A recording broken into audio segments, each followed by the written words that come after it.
Hello and welcome to the Naked Expat channel. Today I'm going to talk about the millionaires and billionaires that live in the UK. The reason that's a big problem because they pay the vast majority of taxes in the UK, and understandably why the average person in the UK is looking to become an expat if they've not done so already, because the quality of life and the standard of living in the UK is almost becoming intolerable. If we look at this first chart, you'll see that apart from China, which obviously has a huge population compared to the UK, this is basically China and UK witnessed record exodus of millionaires in 2024. This is up until the end of 2024, and this year is no different. Last year, the UK saw an exodus of 9,500 millionaires leaving the UK. Obviously, it's in red, second only to China. Now, that's a huge, huge problem because the vast majority of wealthy millionaires that have left the UK pay the vast majority of taxes. And so that's putting increasing pressure on the middle classes. And if the UK doesn't do anything about this, there won't be a middle class for much longer. Interestingly, but not surprisingly, in green is where these rich people are moving to, with the UAE being the major benefactor. If we look at this next chart, it ranks, and this is this year, 2025, surprisingly, where's all the millionaires and billionaires going? Where's all the money going if it's leaving the UK, for example? Well, no surprise, the UAE, United Arab Emirates, has had an increase of 9.8 thousand millionaires this year alone. Second is the USA. And then if we go all the way down here, you can see that countries like Belgium, Hungary, etc., Latvia, Australia, Canada, they're all benefiting. In the red zone here, millionaires that are leaving various countries, there's Sweden, there's also the Philippines. 50 millionaires this in 2025 have left. That's millionaires US dollars, guys, not Philippine peso. 50 millionaires have left the Philippines, and then we go down Mexico, Colombia, Lebanon, Iran, etc. Now, interesting, see, there's a lot of millionaires moving out of Germany. Oops, I pressed that by mistake. A lot of millionaires moving out of Germany, Spain, France, Brazil, Russia. No surprising there. They don't trust Vladimir Putin. A lot of millionaires moving out of South Korea, India. There's China, number 2. But look, more than double is the UK over China. And again, considering the populace of China compared to the UK, it's a massive, massive drain of wealth coming out of the UK for the benefit of these countries here. Now, if we look at typically from Henley and Partners, these statistics, there's the UAE benefiting the most, 9,800 more millionaires and billionaires moving in, and millionaire growth over the last 10 years, 2014 to 2024, the UAE has increased its millionaire growth by 98%. Second is the USA, then Italy and Switzerland, Saudi Arabia, Singapore, Portugal. Portugal is a very nice place to retire, so that doesn't surprise me. If we click and look at the bottom, there we go. 16,500 left the UK. Over the last 10 years, 2024 to 2024, the millionaire growth is minus 9%. Now, China has still made an increase over the last 10 years of 74%, 74% more millionaires in China over the last 10 years. Well, that's not surprising, but they've lost 7,800 millionaires that have moved to other countries. This is a big, big issue for the UK. If we look at why migration matters, now it's interesting that with regards to high net worth individuals, they generally move for safety and security, financial concerns, taxes, surprise, surprise, quality of retirement, work and business opportunities, lifestyle factors, including climate, nature and scenery, schooling and education for their children, healthcare, and overall standard of living. Now, what's really also very important is the countries that charge little or no estate tax or inheritance tax. We all know that the UK, over your nil rate band, charges 40%, for example, which is a big kick in the nuts. Estate taxes or inheritance tax and countries that don't charge capital gains tax. So if you're a high net worth client and you're still, say, in the financial sector and you're wheeling and dealing, you're buying and selling shares, buying and selling properties, etc., and you're making large amounts of capital gains, if you do that and you're based within a country that you have to pay little or no capital gains, you're going to make a fortune. So of course, where are you going to be based? You're not going to be based in some of the draconian countries like the UK, where the taxes that are imposed are crippling. For example, as it says here in this paragraph, it is worth noting that most of the top destinations for millionaires globally do not impose estate duties. These include Australia, Austria, Burma, Canada, Cayman Islands, Costa Rica, Cyprus, Hong Kong, Israel, Mauritius, Malta, Monaco, New Zealand, Panama, Saudi Arabia, Singapore, and the UAE. In Italy and Portugal, the rates are relatively low, 4% and 10% respectively. And several Swiss cantons also maintain low or negligible estate tax rates. Now, that's inheritance tax or estate taxes, none or very, very low.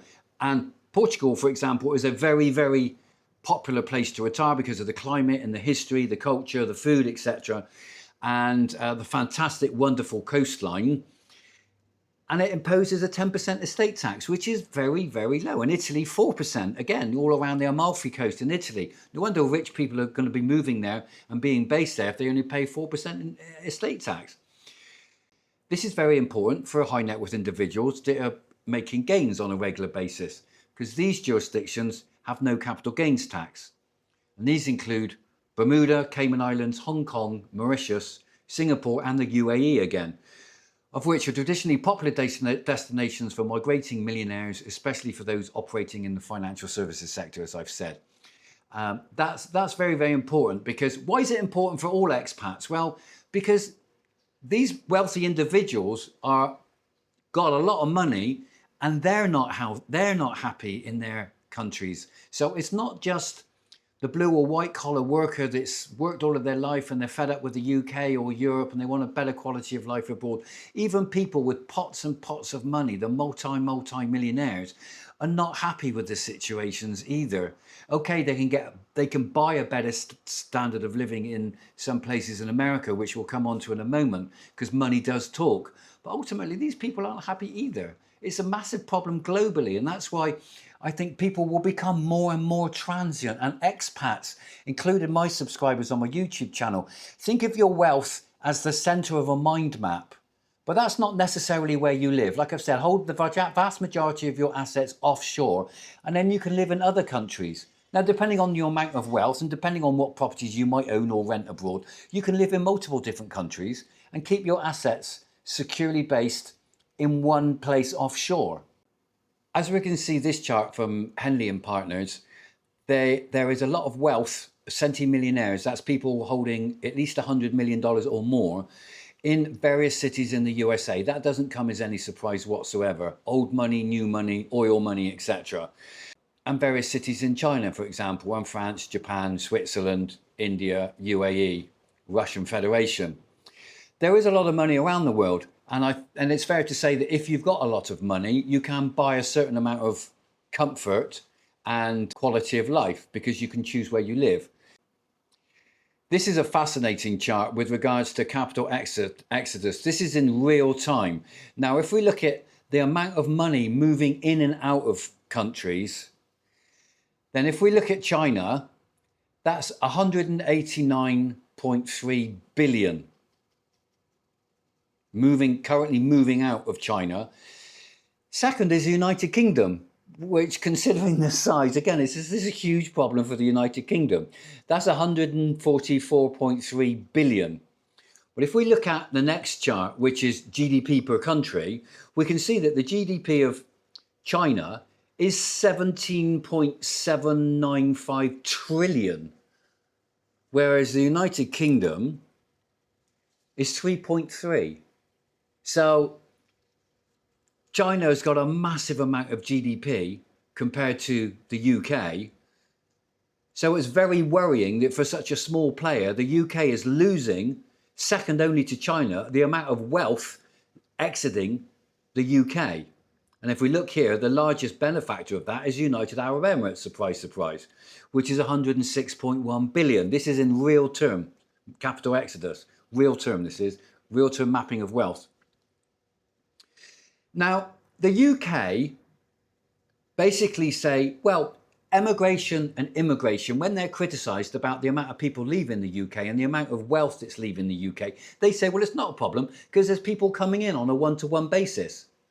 But that is absolutely a ludicrously ridiculous argument, and it doesn't stack up in any way whatsoever, because we can see that the amount of millionaires and billionaires that are leaving the UK and taking their jobs and their companies with them are not being replaced on a one-for-one, like-for-like basis, because they're being replaced with countries like Pakistan,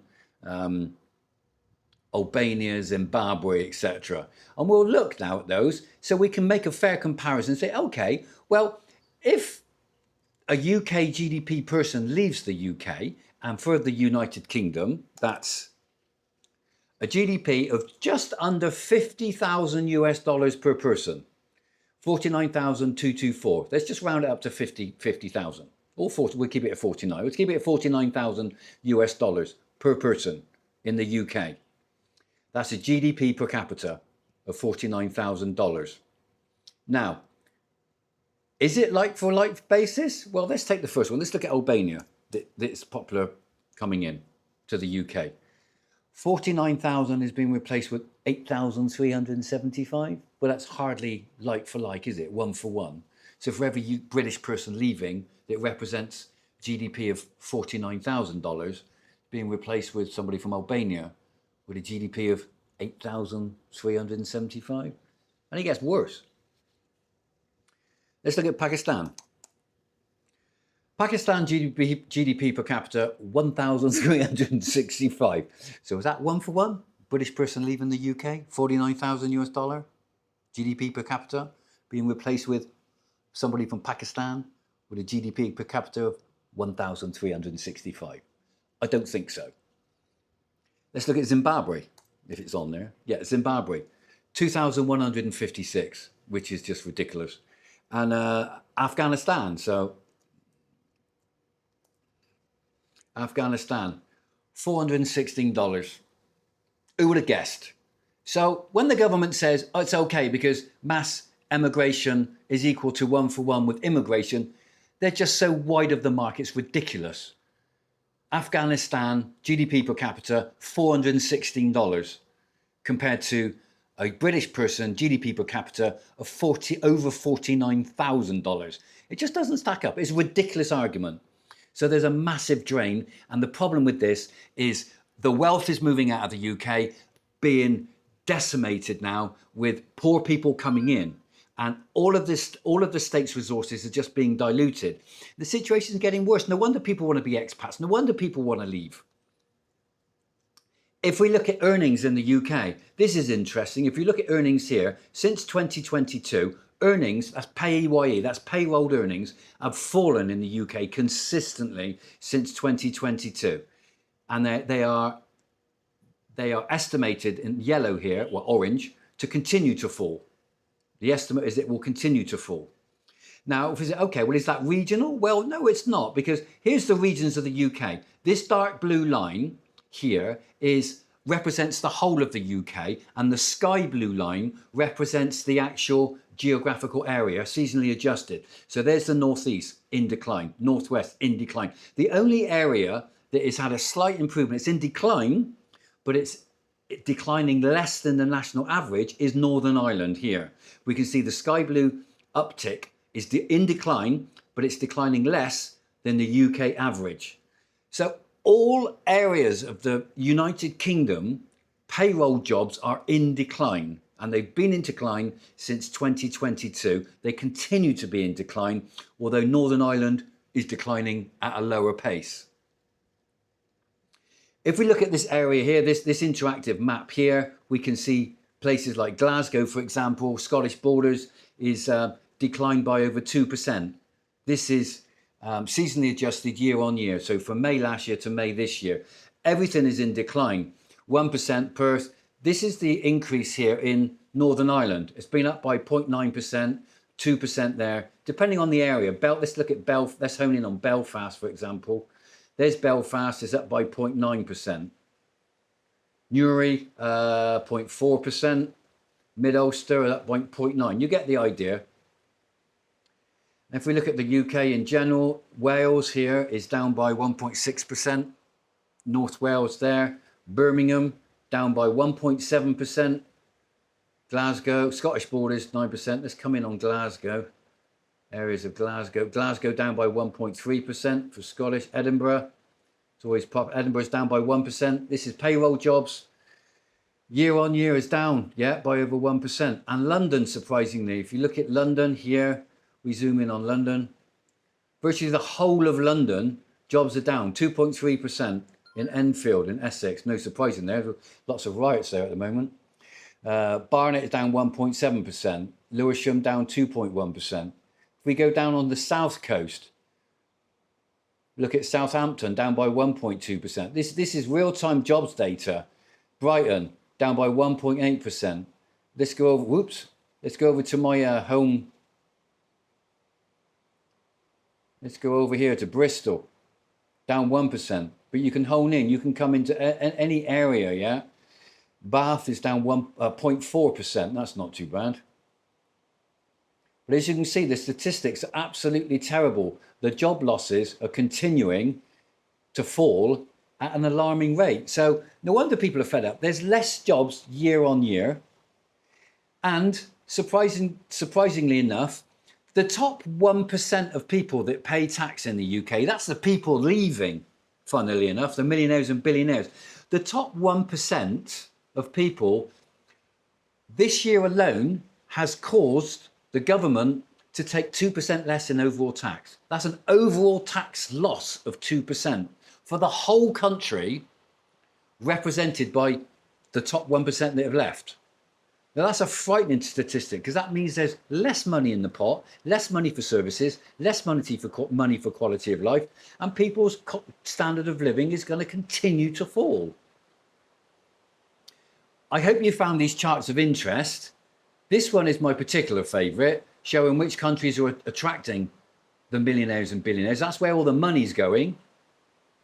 And if we scroll slowly down, that's all the money leaving various countries, with a massive exodus from the UK. And that's just in 2025, guys. Now, I know a lot of people that are subscribers to my channel are in America, and they're fed up with the state of affairs in America. A lot of money's going to America, but it's going to various states, surprise, surprise, that attract wealthy individuals like New York City here, like Chicago, like Houston, like Miami, like Seattle, like Greenwich and Darien, like Boston, for example, Washington, D.C., San Diego. There's a lot of money in those cities.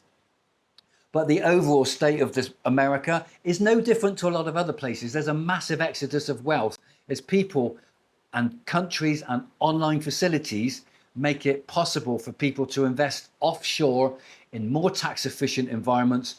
Why stay in a country that's going to hammer you with estate and inheritance tax or huge capital gains when you can go to a different jurisdiction that charges you little, if any? It's an absolute no-brainer. And the countries that continue to tax the rich are going to suffer a continued exodus of wealth. And it affects everybody as potential expats. Should you consider being an expat? Yes, you should.